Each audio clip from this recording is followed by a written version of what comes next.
It was a Tuesday, March 17th, 2025, when little Isabella Martins Costa, only 11 years old, disappeared from her home in the Morumbi neighborhood, south zone of São Paulo. The sky was overcast that afternoon, with a fine drizzle falling over the city, typical of the autumn weather in São Paulo. Isabella, a girl with brown hair and expressive eyes, was described by everyone as cheerful, communicative, and extremely intelligent for her age. The only child of Ricardo Costa, a civil engineer, and Marina Martins, a university professor, Isabella attended the 6th grade of a well-regarded private school in the area. According to her parents, the girl was an exemplary student, had many friends, and showed a strong interest in technology and online games, especially a popular construction and adventure game called Block World, widely played by children and teenagers. That afternoon, around 4:30 p.m., Marina returned from work and found the house empty. Initially, she wasn't too worried, thinking that her daughter might be at a friend's house in the condominium. As it occasionally happened, the babysitter, Donna Kalsei-ku, had left at 3 p.m. after Isabella returned from school, following the family's usual routine. According to the babysitter's statement, she left the girl having a snack in the kitchen, playing on her tablet, with instructions not to open the door for strangers and to wait for her mother's return. At 5:45 p.m., after calling several of her daughter's friends and the condominium's reception without getting any information on Isabella's whereabouts, Marina began to get extremely worried. The building's security cameras had not recorded the girl leaving, which only increased the mother's distress. Ricardo, who was working on a construction project in the interior of São Paulo, was immediately contacted and returned home in an emergency.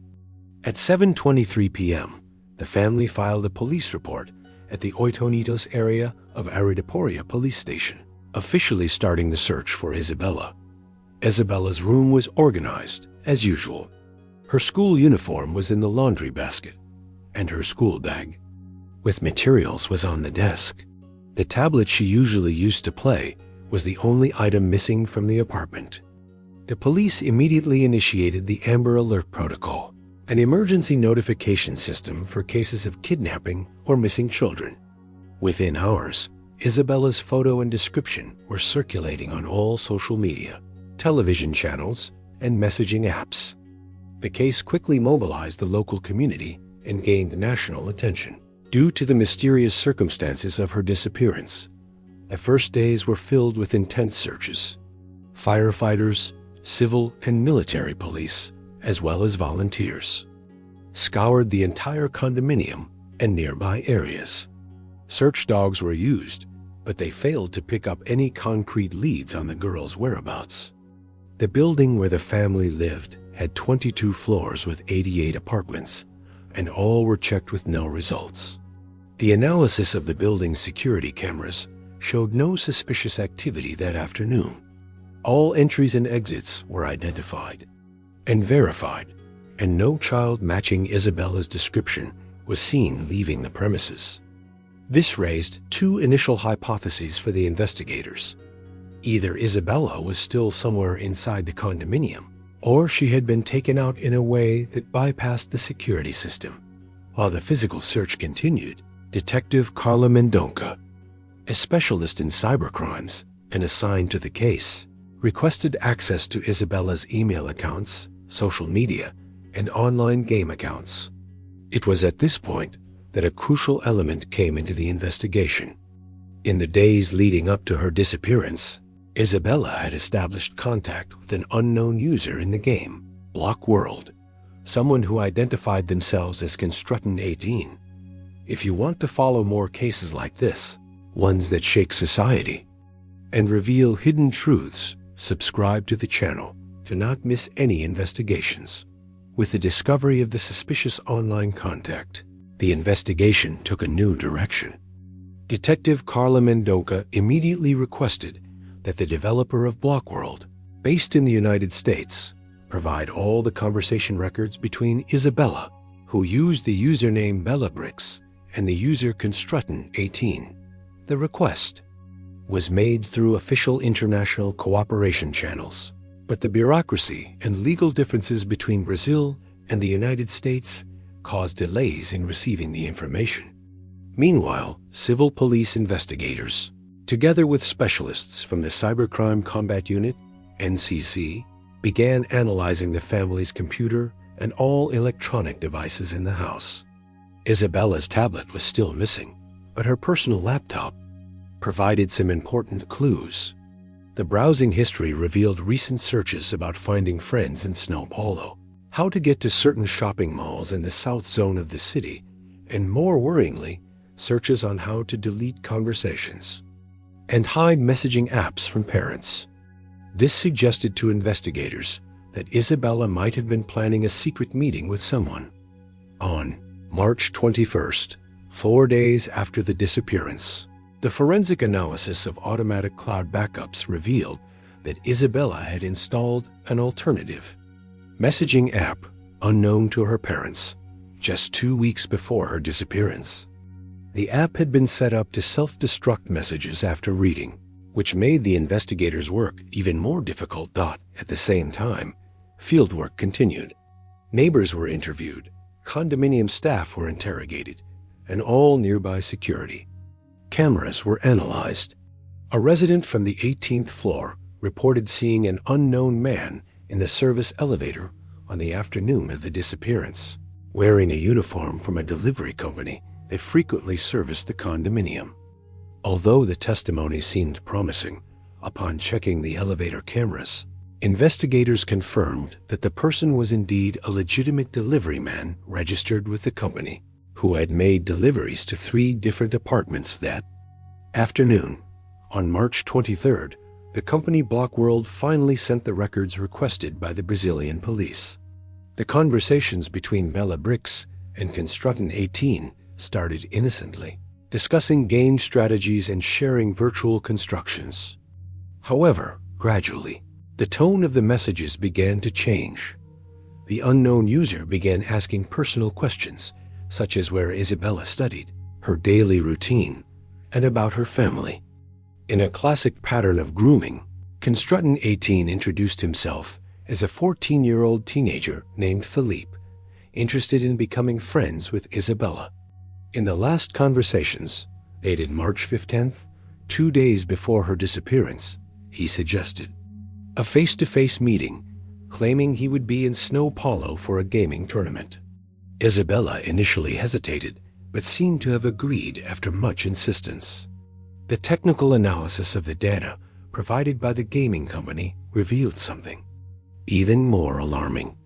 The IP used by the user Constructin18 was located in Campinas, a city about 100 kilometers from São Paulo, and did not belong to a residence but to an internet cafe in the city center. This made it extremely difficult to identify who was behind the profile. On March 25th, 1 week after the disappearance, the police made a crucial discovery.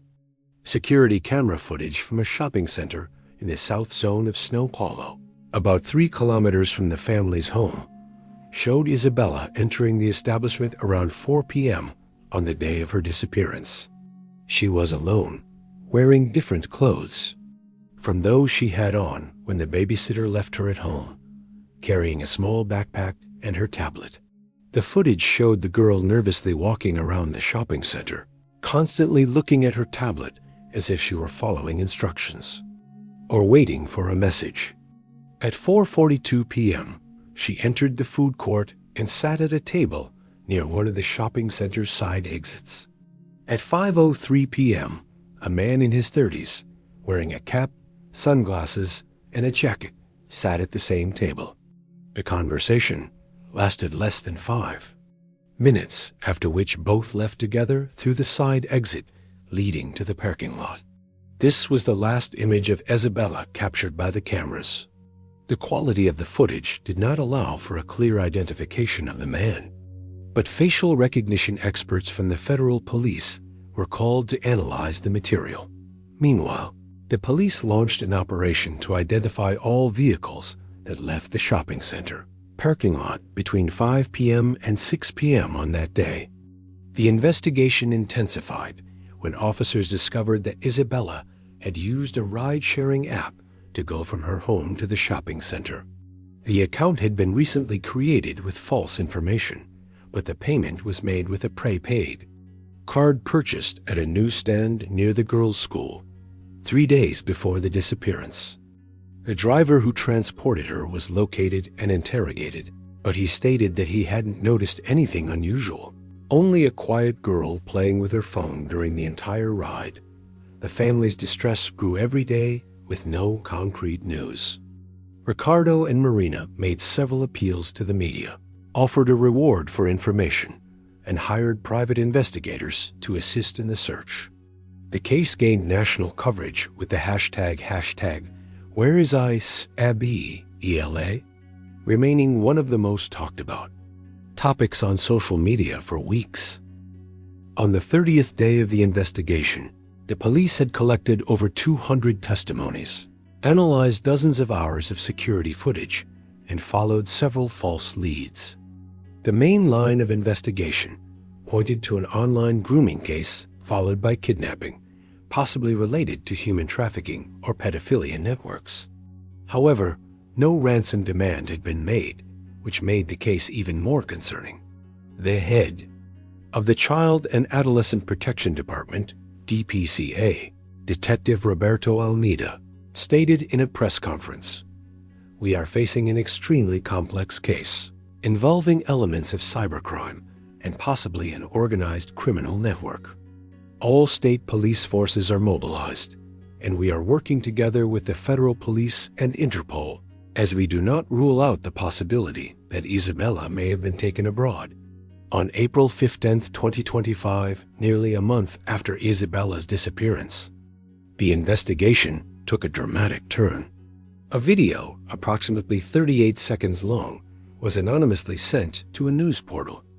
In the footage, clearly recorded in a dimly lit indoor location, Isabella appeared sitting in a chair holding a newspaper dated the previous day. She seemed physically well, though visibly frightened. In the video, the girl said in a trembling voice, "My name is Isabella Martins Costa. I am fine. Do not look for me anymore. I am where I want to be." The technical analysis of the video by the federal police experts revealed several concerning elements. First, her speech seemed rehearsed and forced, as if Isabella were reading or repeating something under duress. There were visible signs of tension on her face and deep dark circles under her eyes, indicating possible sleep deprivation. Third, and perhaps most revealing, lip-reading experts detected that in the last seconds of the video, when the camera begins to pull away, Isabella murmurs something that seems to be "help ... station." The video, despite being quickly taken offline by the news portal at the request of the authorities, had already been shared thousands of times on social media. Using advanced digital tracking techniques, the federal police managed to identify that the upload had been made from a public internet terminal located at the Campinas bus station. The security cameras at the location were analyzed, but due to the large flow of people and the fact that the upload was made at 3:27 a.m., when the lighting was poor, it was not possible to identify the person responsible. The forensic experts then focused on analyzing every detail of the video in search of clues about the location. The background audio was amplified and filtered, revealing sounds that seemed to be from trains or subways. Combining this information with the possible request for help murmured by Isabella, mentioning station, the investigators began to map all the train stations, subway stations, and bus terminals within a 15 kilometers radius of Snow Hollow and Campina. At the same time, the Cybercrime Department intensified the investigation into the user Constructin 18. By cross-referencing information obtained from phone companies, internet access logs, and data provided by the gaming company, the police identified a connection pattern pointing to a specific address in Jundiaí a city located between São Paulo and Campinas. On April 18th, a joint operation between the civil and federal police was carried out at this address, a seemingly abandoned house in a remote neighborhood. Although Isabella was not found at the location, investigators discovered a true criminal. Operations hub with several computers, storage devices, video recording and editing equipment, and false documents with different identities. Preliminary analysis of the seized equipment revealed that the location was being used by a criminal network specializing in online grooming of minors. Records of conversations with dozens of other children and teenagers from various parts of Brazil were found, all following the same pattern, approaching through online games, building trust over weeks or months, and eventually suggesting face-to-face meetings.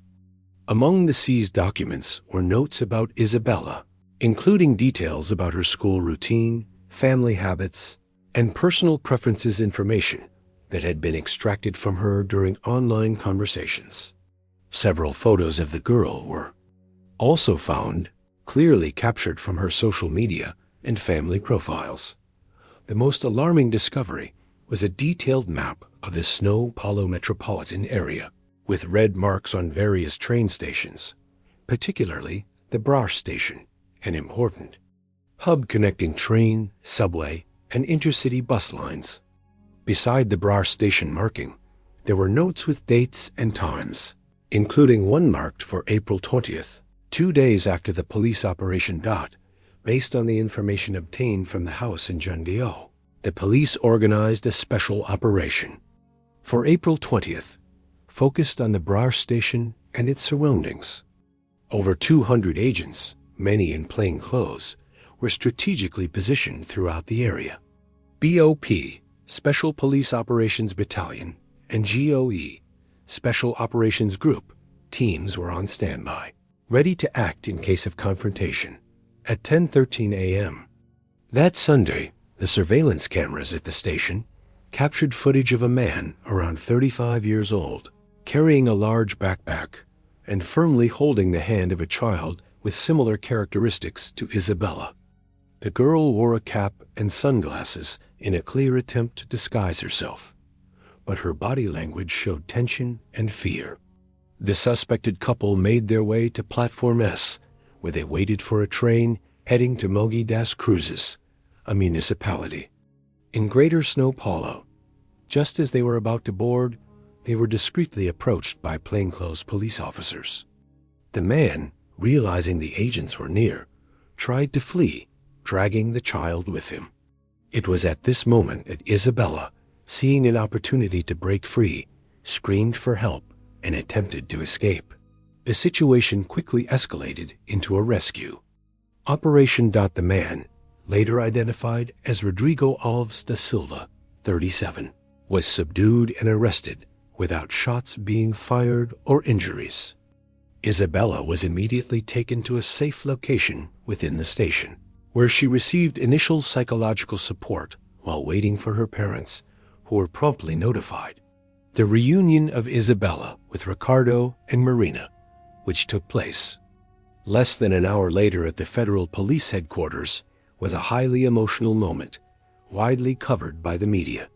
The girl, visibly shaken but not seriously physically injured, embraced her parents for several minutes in a scene that moved the entire country.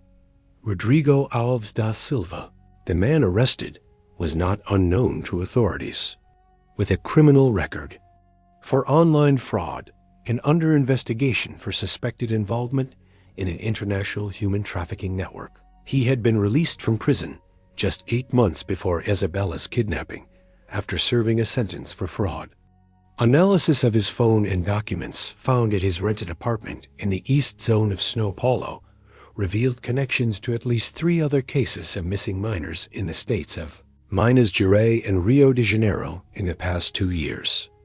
During interrogation, Rodrigo initially denied all accusations, claiming that the girl was voluntarily accompanying him and that they had met through mutual acquaintances.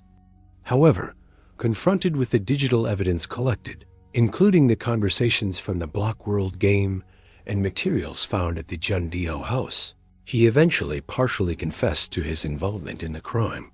According to his statement, he was part of a criminal organization specializing in the kidnapping of minors for various illicit purposes, including extortion, human trafficking, and the production of child abuse material.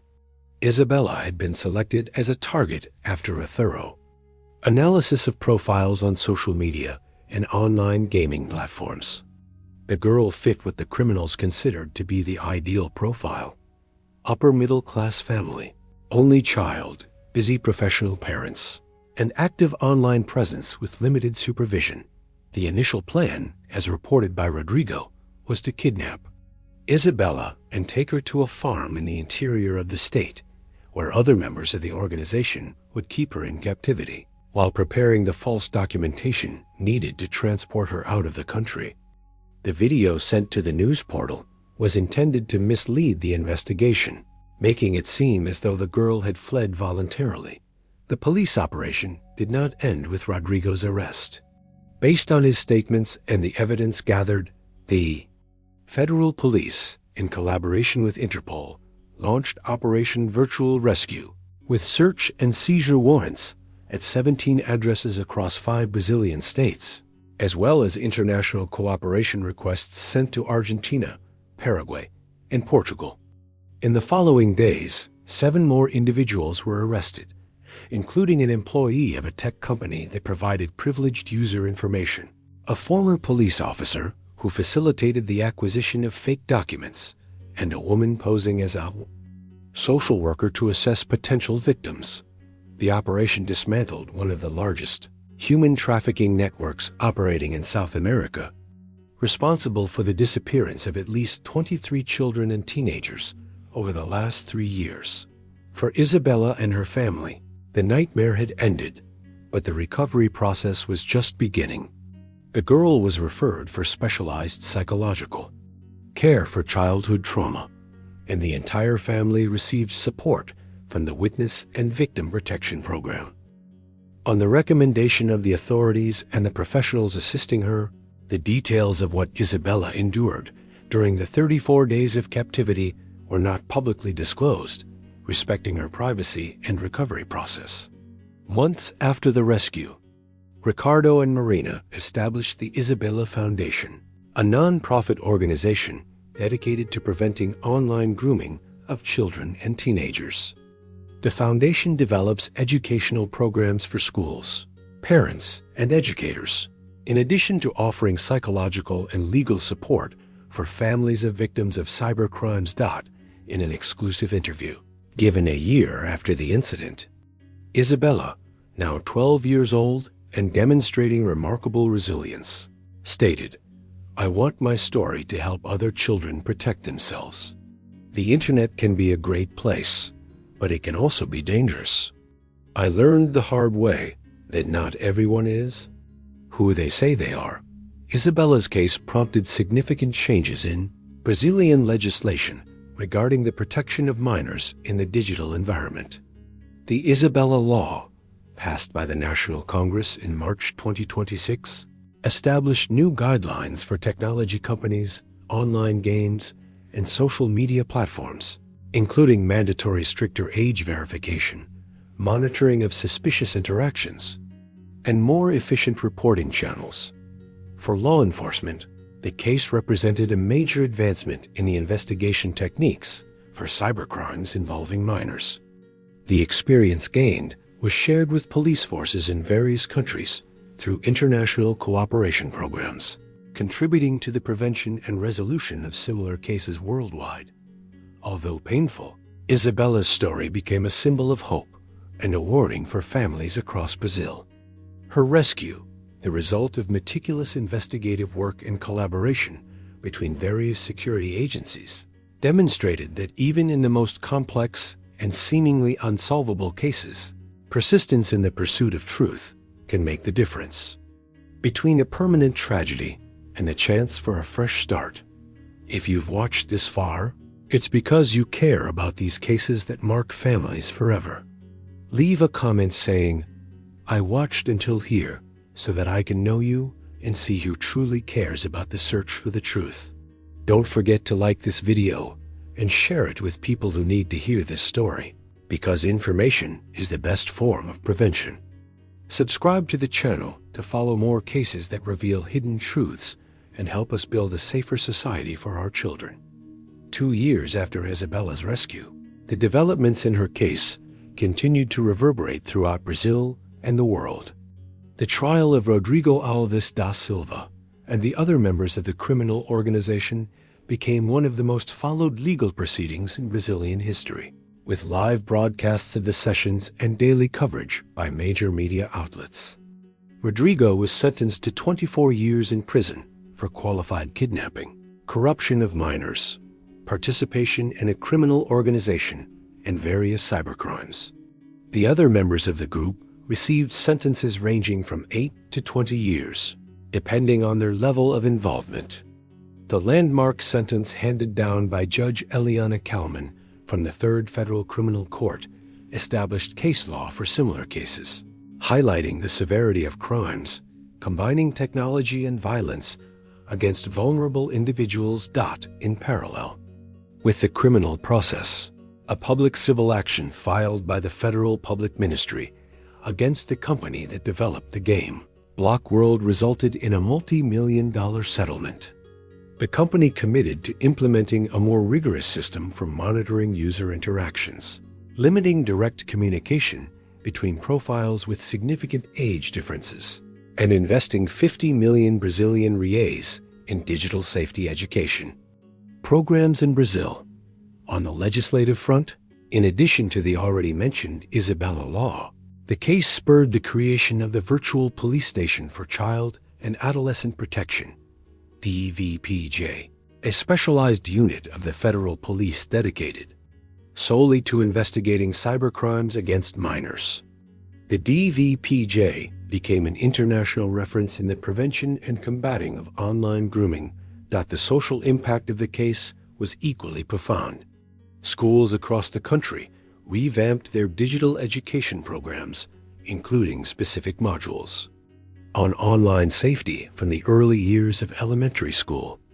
Parent-teacher associations organized discussion groups and shared vigilance efforts, creating community protection networks for children and teenagers. The Isabella Foundation, created by the girls' parents, expanded its work beyond national borders, establishing partnerships with similar organizations in Argentina, Chile, Mexico, and Portugal. The Safe Navigation program developed by the foundation was adopted by more than 5,000 schools across Brazil, reaching approximately 2 million students. When Isabella turned 14, she began participating in lectures for teenagers, sharing her experience in a careful and adapted way, always with psychological support. In 2027, a documentary titled 34 Days, The Isabella Case won the Best Documentary Award at the UN Human Rights Film Festival, bringing international visibility to the issue of online grooming. The film, produced with the participation and approval of the family, focused more on the investigative aspects and social consequences of the case than on the details of the captivity, respecting Isabella's privacy and recovery process. The transformation of personal tragedy into a social cause was a conscious choice by the Martins Costa family. Marina, Isabella's mother, left her position at the university to dedicate herself fully to the foundation, becoming one of the leading voices in defending child safety in the digital environment. In her book, Beyond Kidnapping: Rebuilding Lives in the Digital Age, published in 2028, she not only discussed the traumatic experience the family endured, but also the paths found to healing and turning pain into positive action. Ricardo, in turn, used his engineering knowledge to develop, in partnership with a technology company, a parental monitoring app that allowed parents to track their children's online activities in a non-invasive manner. The app, Safe Kids, which was made available for free, reached over 15 million downloads in its first 2 years. For Isabella, the recovery process was long and challenging. In addition to continuous psychological support, she found art to be a way to express and process her emotions.